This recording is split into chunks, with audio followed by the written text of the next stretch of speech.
Chapter 18. As you can see, my second, the Meta-Crisis hybrid Time Lord on blue slid on some thin reading glasses, looked at Traveler. Traveler yawned, pressed a button on his watch. Lights dimmed, and the chrome lectern projected an enormous hollow-screen film of the Doctor at the time overhead. Self, as it were. He seemed a bit embarrassed. The film was all electrical blue, black and white. He was a strange little man.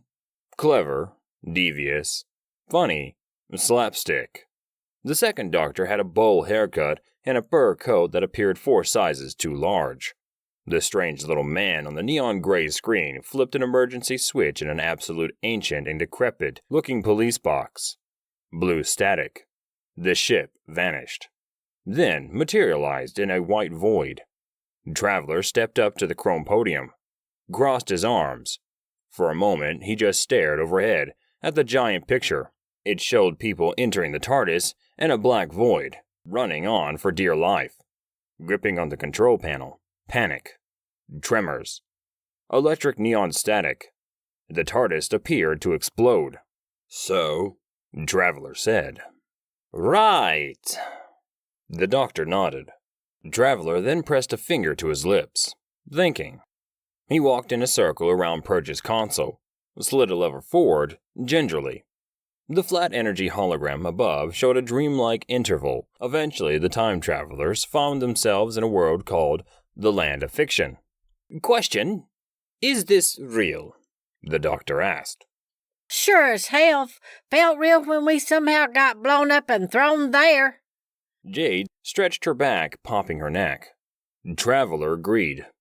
We experienced nearly the exact same occurrence. Attacked. Forced a warp through the negative vortex. Try to jump realities. Jade sharpened a pencil, then continued to sketch. Sucked ass, fried Purge. I thought we were dead as shit. The artificial CVE, the white void. The Doctor turned from her, stuck his hands in his pockets. Question: who was the master of the Land of Fiction while you were there? Before the white void collapsed? One of your old bodyguards. Shadow Hunter, a Time Lord. Traveler said. The Doctor was shaking his head in disagreement before the stranger in white finished the sentence. No. He was a mutant that stole Time Lord biodata, and he went right mad, didn't he? Called himself Chance. Trapped him there myself, The Doctor pondered. Jade finished the drawing, placed it gently into a nearby folder. The real Doctor guy did. Gotcha. She stood. The Doctor appeared at the watch around her neck. It glimmered under the projection, light reflecting strangely by the fob watch. As she passed to the control panel, the Doctor's brows raised high. Huge brown eyes popped out from behind his glasses. You lot have his head? Here? He suddenly knelt down, banging his fist against the thick antique porcelain trunk. Traveler rubbed the back of his neck. It's a Artron energy thing. The Doctor sprung up. I understand. You have the head of a dear friend I had to watch descend into madness and try to kill me. A friend I had to trap into the white void, until you and Goth Princess over there got hijacked. Traveler replied. Correct, Doctor. Believe me, it wasn't my idea. The Doctor stared right at Traveler, deep in his eyes for just a moment, then abruptly snapped his gaze to Jade. She tapped a keyboard while simultaneously showing him her middle finger. Hazards of time travel. He smiled and pulled out a coin, setting it on Purge's controls. Jade was contemplating how distant the man seemed, totally divested of emotion almost instantly. Jade glanced at the coin, immediately felt herself pull out her own quarter, flipped it about her fingers effortlessly, like an automated response. Pavlov's Jade. The Doctor took off his glasses. Lost in the midst of time, the first master of the Land of Fiction was an old man, a harmless fiction writer from the 1926, who'd become trapped in the white void and taken over by an alien entity. Seems at this point trying to speculate or quantify the white void would be purely academic. Traveler said. He cocked his head to the side, took the coin from Jade. Easy for you to say when you've got stolen Time Lord metadata around that girl's neck, the doctor replied. Jade slid a finger on the console. A vegetable stir-fry appeared with noodles, spring rolls, a fortune cookie, chopsticks, and iced green tea. The smell permeated the expansive, slightly dimmed interior of Purge. She seems oddly okay with that. The doctor leaned against the console. She wandered back to her seat, slid on a pair of fluffy pink kitten house shoes. She's okay with that. Jade replied with a mouthful of food. You need to be careful. A bit of leftover Gaffarian Time Lord Matrix? Not something to be trifled with. The doctor stipulated. Traveler nodded.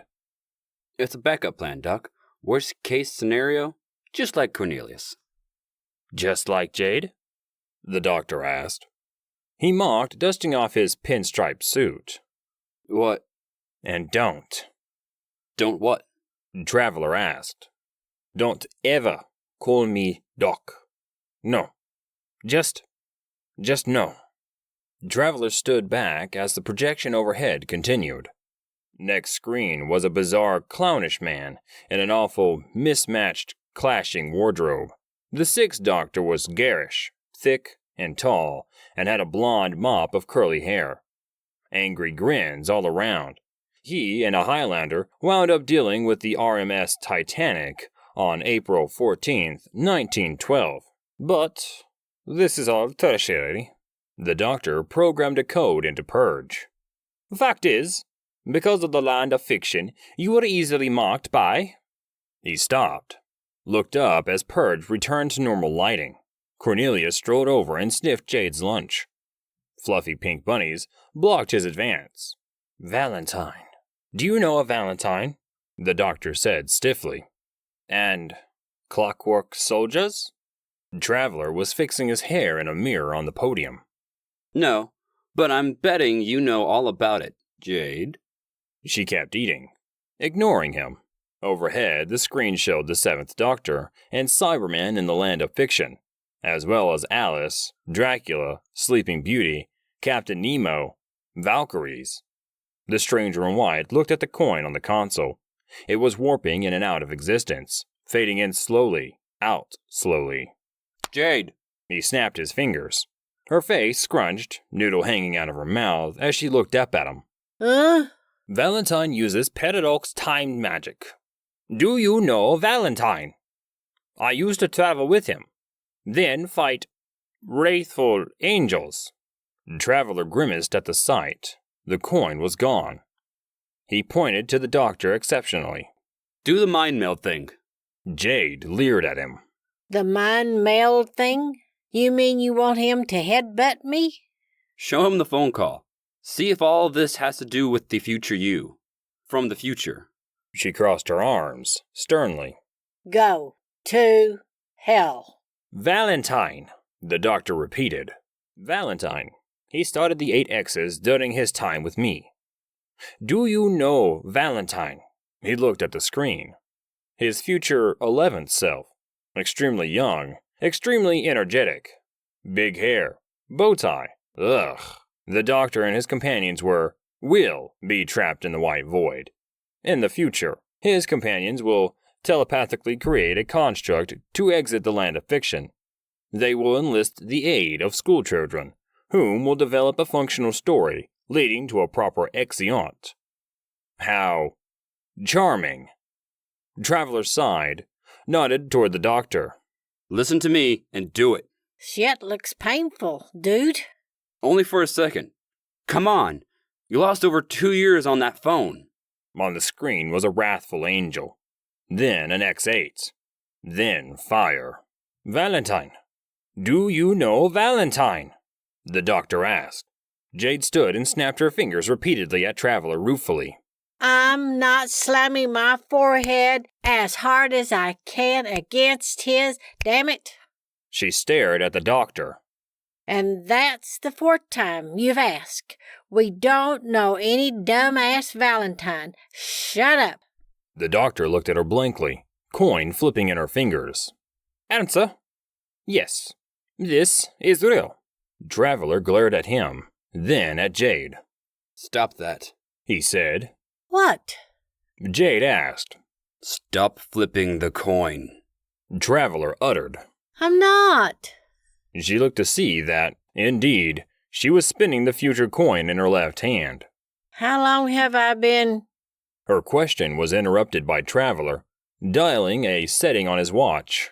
You've been spinning that quarter since he said Valentine, while you were shooing away Cornelius, while you were eating, while you were snapping your fingers at me. Now you're both. Traveler tried to stop them from locking eyes. Didn't work. They were entranced, the Doctor and Jade, staring through each other, spinning their quarters, mirroring each other. Both spinning the coin from the future. Traveler scratched his chin and took a step back. Purge's lights flickered. Oh, not positive development. There was a tremor in the chrome cabin. Traveler aimed his watch at the pair, shot a blue electrical sphere around them. They continued spinning their coins as the energy bubble simply dissolved, leaving the coins glowing blue. So, that's not going to work then, the stranger in white shouted. Purge's intercom crackled. You are an insuf... Not now, Traveler shouted, looking at his wrist. It's the same coin. They're literally spinning the same coin. That can't be possible, because they haven't even met. And yet... Paradox. Warning. Purge echoed. The coin from 2014 that I gave you on the steps the day I identified your negative time fissure. The black void ghost you... Traveler looked at Jade. Valentine, the Doctor muttered. The same coin Valentine found had you temporarily trapped in a quantum lock retrogression. Crackling light emerged from Jade's fist. Then the Doctor's. The coins were glowing bright azure and teal. Their hands were engulfed in blue flame. 18 seconds. Purge began a countdown overhead. Already on it, Traveler shouted. He slammed down a lever, punched a button, and tackled the door. The two plummeted out of the column wall and onto the wet sandy beach, into the stormy outside. The powerful energy building between the two paradox items, which were really one, sapped from Jade to the Doctor. The electrical fire followed the slim man in blue and the stranger in white outside. Purge burst out in alarm, a deep, unquiet, throbbing toll sound. A far-off bell. Lightning in the distance in Bad Wolf's Bay as Traveler stood over the Doctor. The storm overhead pouring down. The Doctor dropped the coin. It touched the earth and exploded into light. Brilliant illumination shattered the entire plane of existence, darling ULV Strandon. Traveler stood there and watched as it was replaced, nullified and restored, into something else. The Doctor disappeared. The landscape was relatively unchanged, yet Traveler took a deep inhale, breathed in through his nose, tasted the air. Jade? Inside, she was leaning against the podium, head sort of ringing. That alarm, that deep, troubled bell. What? I'm here. What? She yelled. The coin had vanished in a blast of blue light. Son of a bitch. What is going on? Jade shouted. Reality, Traveler said. Jade stepped outside. It wasn't raining anymore. Still dreary and gray and wet, but everything seemed a bit more rugged, denser, less tamed. Air outside smelled faintly of death. Fireworks. So, that happened. Jade put on some lipstick. And now we're here. Traveler groaned. Bad Wolf Bay, Norway, right? What's the big deal? The Doctor's gone, probably back where he was supposed to go. You figured out some stuff. Jade looked at Traveler, then back into her compact. I'm assuming that weird coin thing is over with. Looks like you stopped a countdown, and if you get Purge to shut the hell up, it'll actually have been a not terrible day. Cloister bell. Traveler stated flatly. Sure, So let's go, right? The slim man in white loosened his tie, looked terribly tired. Cloister bell, Jade. Means we're not where we're supposed to be.